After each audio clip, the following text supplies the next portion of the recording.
Well, ladies and gentlemen, I can't hit anything today. And today's topic is going to be about shotguns, shotgun suppressors, chokes, patterning, and maybe what end cap you should choose for your suppressor to tighten or widen your pattern. Absolutely. More on that right now. So Nick, what happened? How come you missed that bird? We're just not going to talk about that one. All right. So guys, today what we've made for you, this beautiful contraption, is made by yours truly, consists of wood, metal. No, it's just a target. We got a 40-inch circle, and we're gonna be putting it at different distances. Right now it's at 25 yards. And we'll be selecting different end caps on the suppressor and seeing if the pattern holds true to what the end cap specifies. So we're gonna start bare muzzle. The CRMD should basically be a improved cylinder choke. Okay. So we're gonna test that to start with, and then we will probably start with the cylinder choke and tighten it down from there, and obviously move the target further back as we go. We kind of wanted to show you what we're working with here. So first test, unsuppressed with the CRMD. That's got a cylinder aperture choke. So you can shoot slugs, buckshot, birdshot, whatever you really want through it. Taper mount, so like all the rest of our mounts, it's just a simple revolutions and hand tight, you're good to go. But as far as the actual patented end cap choke technology, this is going to be a series of end caps you can change on your SGX, Versa 12 or SPSX 12 suppressor to, like I said earlier, tighten or widen the shot pattern. Comes with a cylinder end cap, so you can shoot slugs, birdshot, buckshot, whatever you want. And then we also offer improved cylinder, modified, and full. So we'll be testing all of those different patterns out today and seeing if 99% of the shot is retained within that 40-inch circle, that 40-inch spread at various distances. So what kind of ammo are we using today? Today we're gonna be shooting the Federal Field and Target. This is a 2 3/4 inch shell, ounce and 1/8 shot, 7.5 shot. Okay. So we need to cut a few of these open, get an average count of how many BBs are inside each of those shells, and we will use that to figure out how many BBs went inside that 40-inch circle downrange. Do some surgery on these bad boys and see what's inside. I'm gonna leave that to you. Make sure your eye pro's on. Yeah, I mean, I'll be honest with you guys. I'm not a big shotgun guy, so that's why we got Anthony here. He's more of the subject matter expert, if you will, on this kind of stuff. So we're just gonna have some fun and see what happens. Yes, sir. And sorry if it's kind of loud in here. You can hear that. It's these bad boys right here cranking 24/7, and I think we're actually making these end caps right now. So the noise you're hearing are these. Okay, so for this first test, like I said earlier, 25 yards, unsuppressed baseline. I believe we're at 25. Let me double check here. Okay. We've got what? This is gonna be a Beretta Extreme Plus. Extreme Plus with a 26-inch barrel, 12 gauge. I think we said that already. And Anthony's gonna be our marksman here. So okay, we'll see what happens. All right, you guys ready? Yep, going hot. You missed. We might need a tighter choke. Let's see. Let's count the BBs that were not in the circle. 1, 2, 3, 16. Yeah. 16 pellets did not, out of, it looks like hundreds. I'm gonna guess and say that's well within 99%. Yeah, it's there. There's only a handful that landed outside the circle, so. All right, let's move up to the next end cap and go from there. Let's do it. As you can see, only the finest artwork and the finest construction for our audience and our customers. All right. So out here in the Great Plains of Idaho, we have to deal with wind. So that's the prep work you're seeing us do right now, is making sure this target doesn't blow over. It'll stand for 30 seconds. It'll blow over by the time we get back to the shooting point. Now, I don't know. So we saw what the unsuppressed baseline did with the cylinder CRMD.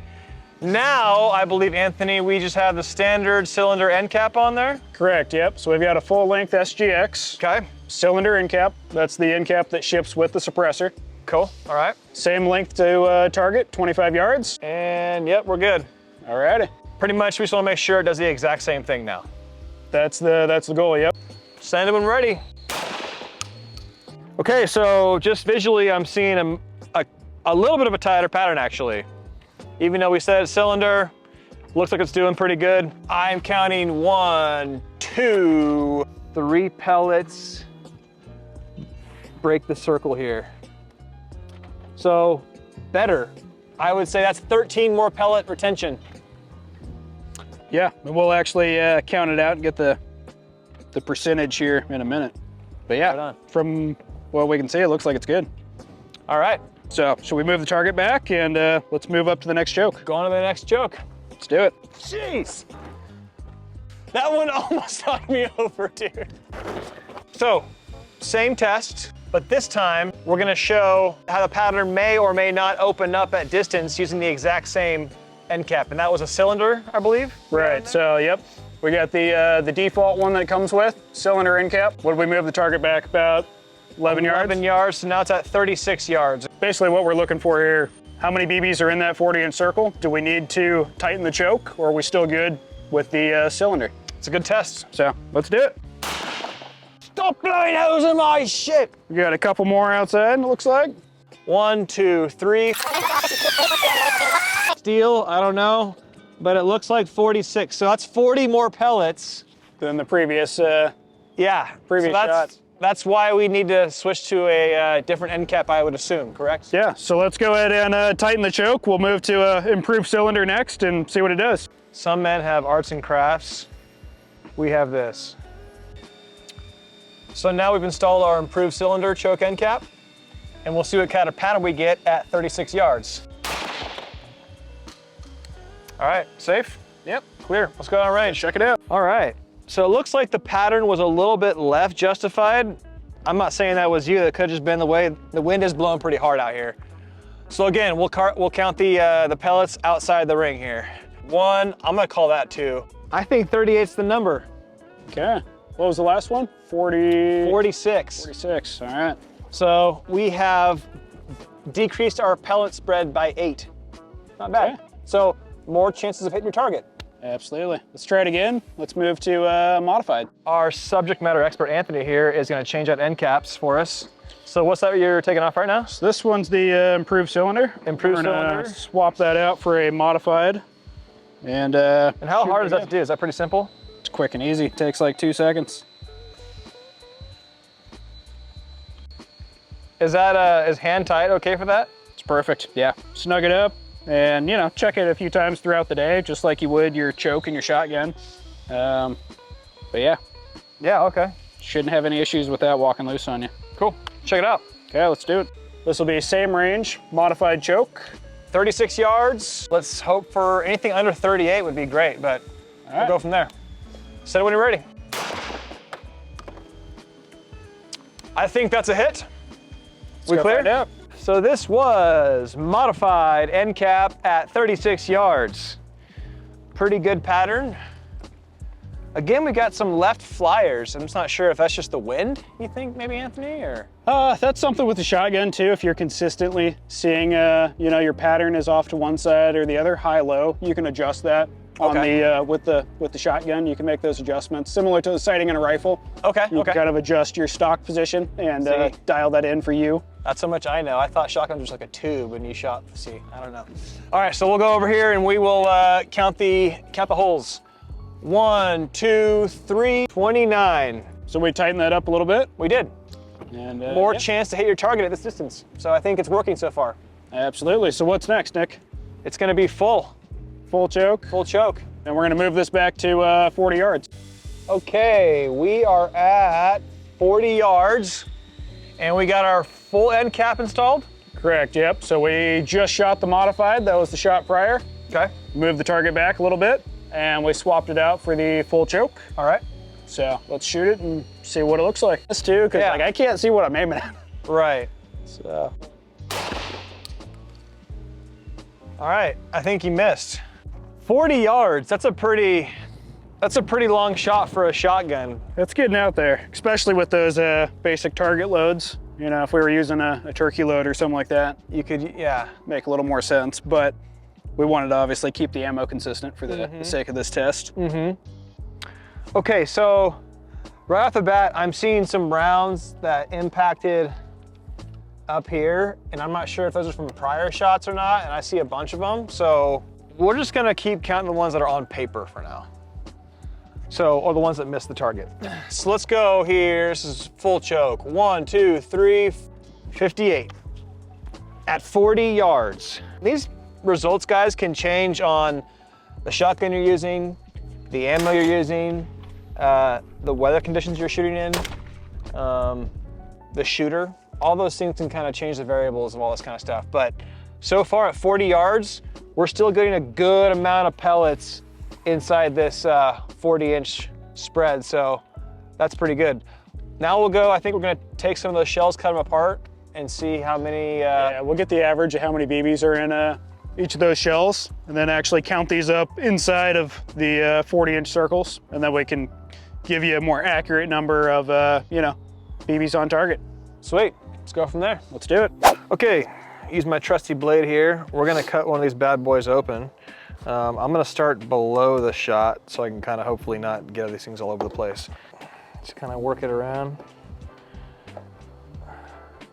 And if you don't know, this is also how you make a cut shell. If you have your lines overlapping each other like that, and you cut right at the wad here, right where the power piston meets the wad, you can create a makeshift slug if you don't have slugs laying around. So Yeah. something I learned from my Iraq veteran 8888 actually, way back in the day.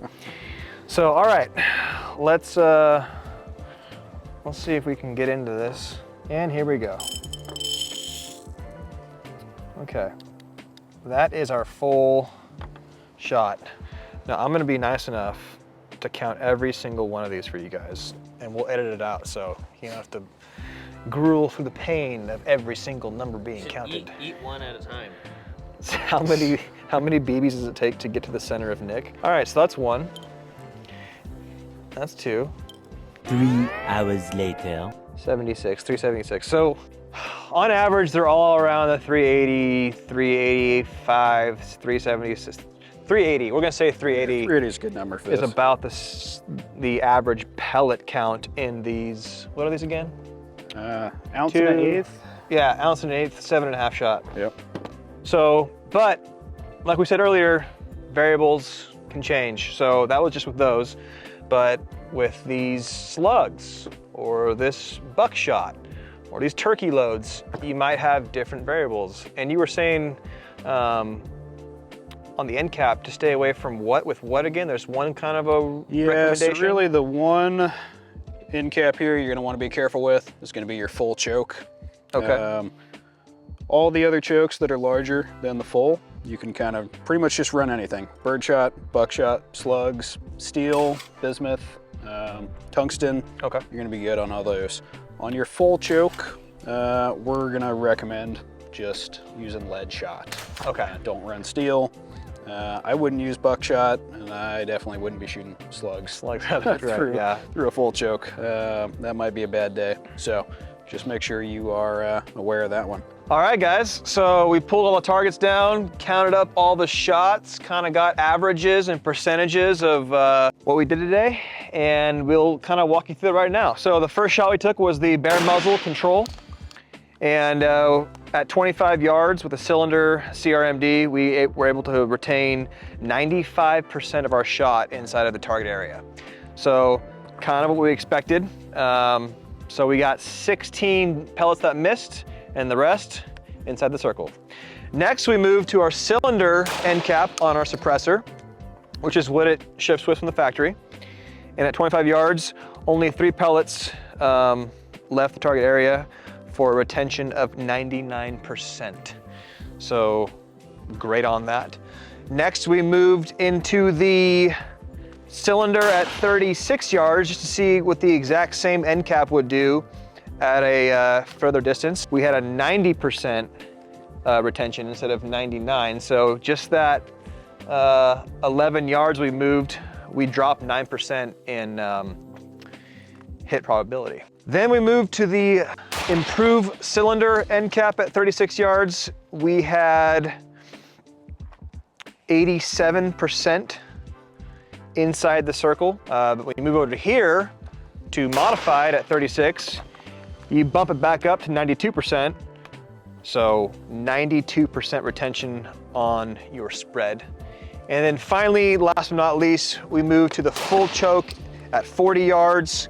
We had an 86% percent retention of our shot, 53 pellets left to circle, which is still 86% probability of hitting your target at 40 yards. What do you think about this, Anthony? Did it ring true to what you thought was gonna happen? Yeah, everything performed about where we thought it would. Good. So yeah, looks good. Like I said earlier, we are the only suppressor currently on the market that you can change your pattern of your shot with your end cap. Lightweight, modular, and reliable. JK195 series of suppressors. So one more thing I wanted to mention to you guys. The 2-inch diameter of the suppressor is not that large. It'll clear a lot of sights. And if you keep both eyes open, you can kind of superimpose a target on your sighting system and you can pretty much make hits. But if you're not really comfortable with that, or if it's not really easy for you, one thing you can do is mount a dot. And like this dot will clear the suppressor and give you a clear line of sight on your target, on your bird, on whatever. And it makes it really fast. So something like this aim point acro is awesome, is an awesome choice. Paired with the SGX, it's a pretty cool rig we got right here. So semi-automatic A300 Ultima with the aim point acro and SGX is about as good as it gets for shooting clays and birds. So. All right, so Nick, going out duck hunting in the morning. Okay. You mentioned running this thing wet. What's best practices? Yeah, you don't have to run them wet. I just find that it just makes it a little bit easier to clean. Have you cleaned this yet? No, shot that all last season. Have not cleaned it. Yeah, and I think it was wet last time. Let's just see here. It's kind of the same idea as like greasing a frying pan before you cook on it. That wipes right off. Just gotta get a clean part of the towel so I don't re-wipe the grease on there.